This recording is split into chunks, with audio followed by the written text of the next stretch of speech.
100 years. That is how long millions of tourists have climbed past Machu Picchu, photographed its terraces, shared it across the internet, and walked away absolutely convinced they had seen everything there was to see. They were looking in the wrong direction, the entire time. The real secret of Machu Picchu was never in the citadel below. It was locked inside the mountain directly above it.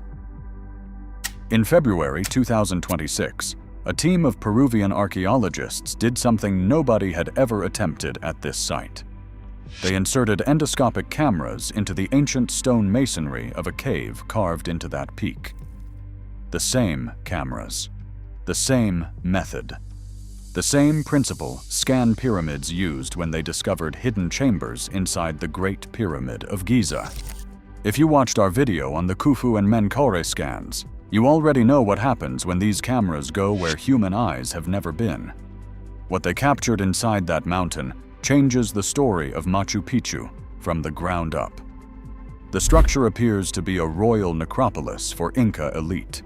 Not a temple, not a shrine, a place engineered to house the mummified dead. And the name that every guidebook, every documentary, and every tour guide on Earth has been repeating for almost 100 years.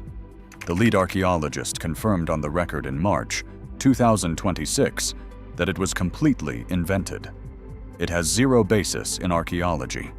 This investigation has 4 parts. First, we will look at the mountain the entire world has been ignoring. Then we will watch what happened when the cameras went in and the lies came out. After that, we will show why the technology that has already transformed every other major site on Earth has never been pointed at this mountain. Finally, we will pull on a thread that connects this discovery to something much larger, something that suggests the entire timeline of Machu Picchu is falling apart. Let us start with the mountain. Part 1. The peak behind the postcard. You have seen the photograph. Everyone on Earth has seen the photograph. Machu Picchu, stone terraces cascading down a ridge, clouds drifting through the valley below, and rising directly behind the ruins like a green fang, a steep mountain peak that the entire tourism industry treats as scenery. That mountain has a name, Huayna Picchu. In Quechua, it means young peak. It stands at 2,693 meters above sea level, and it dominates the skyline behind the famous citadel. Every postcard of Machu Picchu includes it. Every drone shot, every tourism ad the Peruvian government has ever produced. And yet for over a century, that mountain has been treated as a hiking trail, a photo opportunity, a cardio workout for adventurous tourists. Only 400 visitors per day are allowed to climb it. That limit was set by Peru's Ministry of Culture in January 2026 through resolution number 00317. Of those 400, most reach the summit, snap a selfie looking down at the citadel, and turn around. They never descend the other side. They never reach the structure hidden nearly 400 meters below the peak on the northern face of the mountain. A massive natural cavern that the Inca transformed into something extraordinary. That structure was not even documented until 1936. Think about that. Hiram Bingham arrived at Machu Picchu in 1911. He brought Yale-funded expeditions. He brought photographers, cartographers, and excavation teams. He removed thousands of artifacts and shipped them to Connecticut. And he never documented the cave on the mountain behind him. It took another 25 years before the Paul Fejos expedition found it and told the world it existed. 25 years of expeditions. Decades of archaeologists walking past it. And nobody looked. There is an old story among the guides in Cusco that Huayna Picchu, seen from a certain angle, forms the profile of an Inca face looking up at the sky. The citadel below sits on his chin. The peak is his nose. Whether you see it or not depends on where you stand. But the guides will tell you that this was intentional. that the Inca built the citadel precisely where the sleeping guardian's jaw meets the earth. Is there archaeological evidence for this? No. But the fact that locals have been telling this story for generations while scientists have been ignoring the mountain itself tells you something about how differently these two groups look at the same landscape. Now here is where it gets interesting.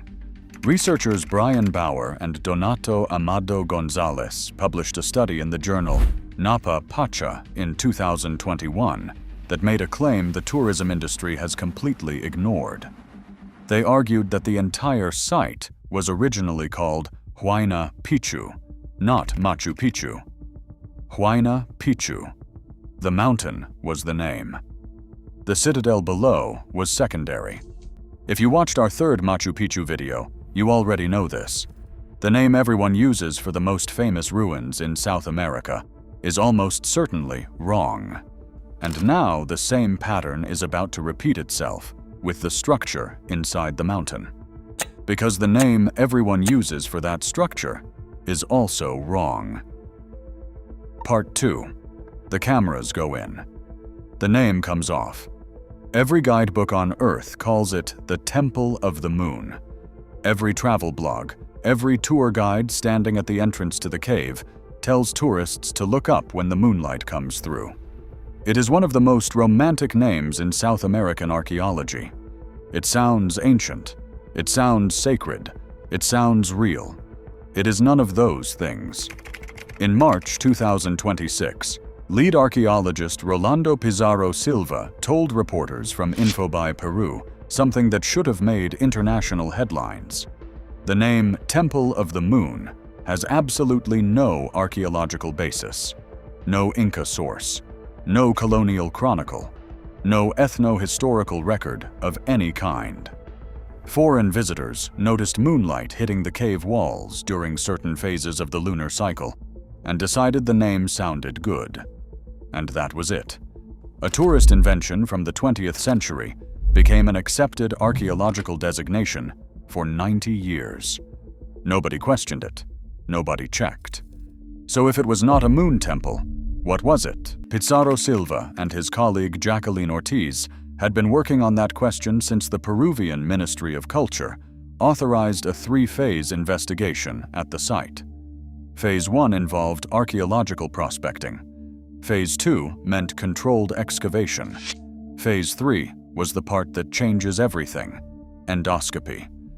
Investigators inserted miniature cameras into cavities within the fine Inca masonry to see what lies behind walls that have not been opened in 500 years. The excavations reached 75 centimeters depth in February 2026. What the team found at that level was not ambiguous. Deliberately treated floors, foundation structures consistent with funerary architecture, and 3 precisely carved trapezoidal niches set into the cave wall. Those niches are the key to understanding what this place actually was. In Inca tradition, trapezoidal niches of this quality served one primary function. They housed malquis, mummified ancestors, and not just any ancestors.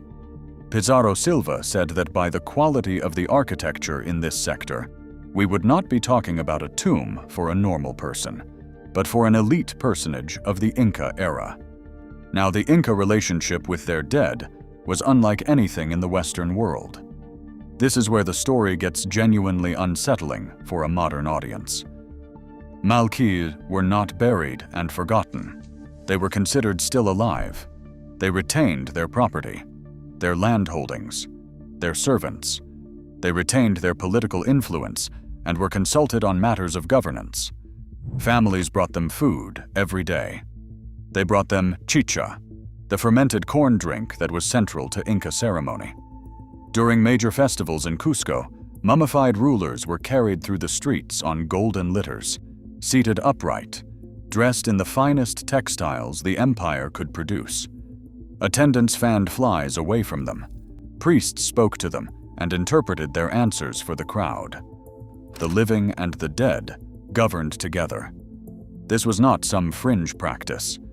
This was the foundation of Inca political legitimacy. The current ruler shared authority with every ruler who had come before, because every ruler who had come before was still physically present, still housed, still fed, still dressed, still consulted. Imagine a row of mummified kings sitting in trapezoidal niches inside a sacred cave, overlooking the citadel they built, attended by priests who lived on the mountaintop specifically to care for them. That is the picture Pizarro's evidence is beginning to paint. The Spanish understood exactly how central this practice was to Inca power. And that is precisely why they destroyed as many Malquis as they could find, burning them, scattering the remains, smashing the niches that held them. They did not do this out of ignorance. They did it because they knew that as long as the mummies existed, the Inca people would never fully accept Spanish authority. It was not vandalism. It was calculated political demolition. This raises a question that Pizarro's team is now trying to answer. Did any Malquis survive inside Huayna Picchu? Were their chambers so deep inside the mountain, so well concealed within the masonry, that the Spanish never reached them? The endoscopy phase is designed to find out, but it is still waiting on final approval from the Archaeological Park Administration. Broader ministry authorization has already been granted, but the local sign-off has not come through. Why the delay? Nobody has said. And that silence is becoming its own kind of answer. But the team's working hypothesis already goes far beyond a single cave. And that takes us to Part 3. Part 3. A Mountain of the Dead. Here is where the story escalates beyond a single cave. Jacqueline Ortiz told reporters that multiple caverns across Huayna Picchu show what she described as a traditional sequence of burials of elite people from the Inca era mentioned in chronicles. Not one cave. Multiple caverns, spread across an entire mountain. Pizarro Silva's working hypothesis goes further than anything that has been published about this site before. He proposes that the entire mountain of Huayna Picchu functioned as a great necropolis for Inca nobility. The team is writing a book about it. This is not idle speculation from an outsider. This is the lead archaeologist on an active ministry-authorized dig, putting his professional reputation behind a claim that rewrites how we understand the most visited archaeological site in the Americas. If that hypothesis holds, the implications are staggering. It means the famous citadel below, the one that draws 1.5 million visitors per year, was essentially a city of the living built in service to a mountain of the dead. The terraces, the temples, the fountains, the astronomical alignments, all of it constructed at the foot of a sacred peak that housed the mummified remains of the people who built the empire. The mountain was not the backdrop. The mountain was the point. In Inca cosmology, caves were portals. They connected the three realms of existence. Hanan Pacha, the upper world of the gods. Kay Pacha, the world of the living. Uku Pacha, the inner world below. A cave inside a sacred mountain was the ultimate threshold between worlds. It was where the boundaries between life and death dissolved. And Huayna Picchu itself was an Apu, a mountain spirit, a protector deity. The Inca did not just build on mountains. They worshipped them as living beings. So burying your most important dead inside the body of a living god? That was not just practical. That was the highest honor the Inca world could offer. Like and subscribe if you want to keep following what is being found beneath the most famous ruins in South America. Because the story at Huayna Picchu is far from over, and what we are about to show you should make you very uncomfortable. But here is the part that should bother anyone paying attention. If this mountain may contain royal Inca burials spanning generations, if the lead archaeologist believes the entire peak is a necropolis, then why has no one scanned it? We are not talking about some remote jungle ridge that nobody can reach. We are talking about the single most iconic mountain silhouette in South American archaeology.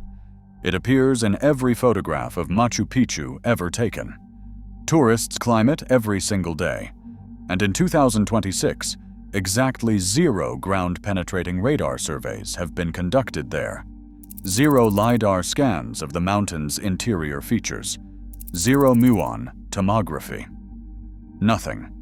Let us put this in perspective. If you watched our first Machu Picchu video, you know what happened when Polish archaeologist Dominika Sieczkowska pointed a LiDAR drone at the Czachabamba complex just down the road. 12 previously unknown structures appeared beneath the jungle canopy. 12. Some of them just 60 feet from areas tourists walk through every day. That work was published in the Journal of Archaeological Science in 2022. And Czachabamba is a secondary site, a rest stop on the Inca Trail where pilgrims purified themselves before approaching the main sanctuary.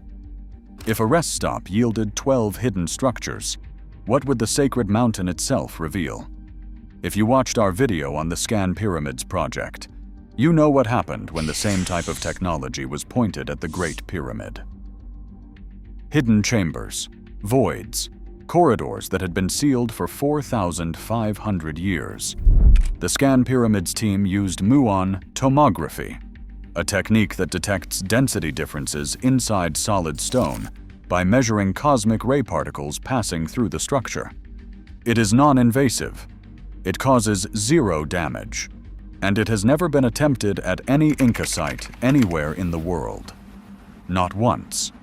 At the main Machu Picchu citadel itself, a team led by Massini published results in scientific reports in 2023, showing that ground-penetrating radar detected a buried drainage basin and evidence of an earlier construction phase beneath the Plaza Principal. The technology works. It has been proven at this exact location, just not on the mountain that may hold the biggest secrets of all. There has been no excavation at Machu Picchu since 2016. 8 years of silence. In 2024, the Ministry of Culture finally approved new excavations at 19 sites within the sanctuary, with a budget of approximately $26,700. For context, that is less than what it costs to rent a mid-range apartment in Lima for a year. For 19 sites, at the most important archaeological complex in the Americas. Nobody has explained why the budget is this small. Nobody has explained why 8 years passed with no excavation. And nobody has explained why the mountain behind the ruins remains untouched by technology that has been commercially available for decades. That takes us to part 4. In March 2025, heavy rainfall hammered the slopes of Huayna Picchu. Landslides tore across the mountain. 15 meters of the hiking trail were destroyed. Peru's Cusco Culture Directorate closed the mountain and announced that visitors would not be returning until restoration was complete. But here is the detail that almost nobody reported. What emerged from the mud was not just damaged trail. Previously unknown Inca walls appeared, stone masonry that had been buried under centuries of soil and vegetation. Walls that no archaeologist had ever documented, no survey had ever mapped, and no tourist had ever seen. The rainfall did, in one night, what 90 years of professional archaeology had failed to do. It looked inside the mountain. The Directorate's closure notice cited ongoing restoration work on newly uncovered Inca walls. But no detailed archaeological report has been released to the public. No press conference, no published photographs, no description of what those walls were connected to, what they enclosed, or what function they served. Were they retaining walls for terraces, foundations for structures, or outer walls of yet another cave system? We do not know. Peru has not told us. The mountain closed again, with additional routes shut down from April 17th to April 20th. Then in January 2026, the government announced a full closure of Huayna Picchu starting June 2026, citing conservation. The timing is interesting. Pizarro's team begins finding evidence of a royal necropolis. Nature reveals walls nobody knew about, and the government's response is to shut the whole mountain down. Nature cracked open the mountain, and Peru closed the door behind it. This is not the first time we have seen this pattern at Machu Picchu. Remember the sealed entrance that French researcher Thierry Jamin identified beneath the Temple of Three Doors around 2010? Jamin, working through the Instituto Incari, brought electromagnetic survey equipment to the site. The scans detected underground rooms behind the sealed doorway, a descending staircase, and metallic deposits consistent with gold or silver objects. He requested permission to excavate. Peru's Ministry of Culture denied it. The door is still sealed. Access is still prohibited. No one has been allowed to verify or disprove what the scans detected. Jamin, after years of bureaucratic walls, eventually shifted his focus entirely. He is now in the remote eastern jungle, using LiDAR to search for Paititi, the legendary lost Inca city that some believe holds the treasures the Inca hid from the Spanish. One door they refuse to open. One mountain they are only now starting to look inside. And one tunnel system they denied existed for decades, until the evidence became impossible to ignore. Because in January 2025, a team led by Jorge Calero Flores and Mildred Fernandez Palomino used ground-penetrating radar to confirm the legendary Chincana tunnel system beneath Cusco. 1.2 miles long, roughly 8.5 feet wide, with 3 branch tunnels connecting the fortress of Sacsayhuaman to the Coricancha, the Temple of the Sun. If you saw our video on the Cusco tunnels, you know that locals had been talking about these passages for centuries. Colonial chronicles described people entering them and never coming back. And for just as many centuries, institutions dismissed the stories as folklore. The radar proved the folklore was fact. So here we are. The tunnels they said did not exist turned out to be real. The structures they said were not there showed up on LiDAR scans. The timeline they taught for 80 years turned out to be wrong. And the mountain they never bothered to scan is now revealing walls that nobody knew existed, one landslide at a time. Speaking of that timeline, it is collapsing. And this matters for the necropolis question more than you might think. In 2021, a team led by Richard Berger at Yale used accelerator mass spectrometry radiocarbon dating on 26 human remains from Bingham's original 1912 excavation. These were bones that had been sitting in storage at Yale's Peabody Museum for over a century. The results, published in the journal Antiquity, placed the first occupation of Machu Picchu at approximately 1420 AD, not 1450, the date printed in every textbook for the last 80 years, 30 years earlier than the standard narrative. The bones that Bingham took to Connecticut ended up contradicting the story that was built around the site he found them at. Then in 2024, Kevin Lane and Eric Marsh went further. Their Bayesian chronological model, published in Quaternary International, placed first occupation at approximately 1435 AD, with a 95% confidence interval stretching from 1410 to 1455. And they placed abandonment at approximately 1495 AD. Sit with that date for a moment. 1495 AD. That means Machu Picchu was likely abandoned decades before the Spanish even arrived in Peru in 1532. The conquistadors who burned the Malqui and dismantled the Inca power structure across the empire may never have seen this site in operation. Everything written about it in colonial accounts could be second-hand. Rumor carried down mountain trails. Reconstruction by chroniclers who never climbed the ridge. Not eyewitness testimony. And here is the question that nobody seems to want to ask.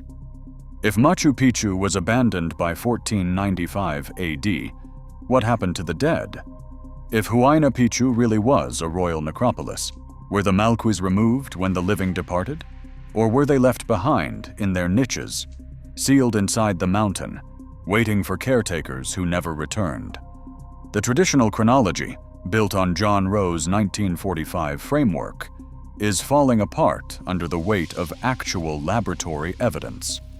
And if the dates are wrong, the entire narrative chain built on those dates becomes suspect. Who commissioned the site? When the construction began? Why it was abandoned? And whether the mountain above still holds what the citadel below was built to protect? We do not have all the answers yet. Pizarro's cameras are still waiting for approval to go deeper. No muon tomography has ever been attempted at any Inca site anywhere in the world. The technology that peered inside the Great Pyramid has never been applied to a single structure in Peru. And the mountain is closing to the public in June 2026. Think about everything we have uncovered across this channel. The 12 buried structures at Cochabamba that nobody excavated. The 450 geoglyphs in the acre rainforest that cattle ranchers are bulldozing. The lost cities found by LiDAR across the Amazon basin. The tunnels beneath Cusco that turned out to be exactly where the chronicles said they were. Every time the technology is applied, it finds something. Every single time. And the one mountain that sits directly behind the most famous ruins on the continent, the mountain that may hold the mummified remains of Inca royalty, the mountain whose very name may be the original name for the entire site, has never been scanned. We are told it is a question of budget, of permits, of timing. But ask yourself this: how is it possible that in 2026, with satellites mapping the ocean floor and drones scanning jungles from Ecuador to Bolivia, nobody has aimed a radar antenna inside Huayna Picchu? Maybe the answer is simple. Maybe it really is just bureaucracy. Or maybe someone already knows what is in there, and they are not ready for the rest of us to find out. If you want to see where this investigation goes next, the scientists who spent 40 years fighting over whether the Amazon could have supported civilization are the key to understanding why these discoveries keep getting ignored. That story is coming, and it explains everything.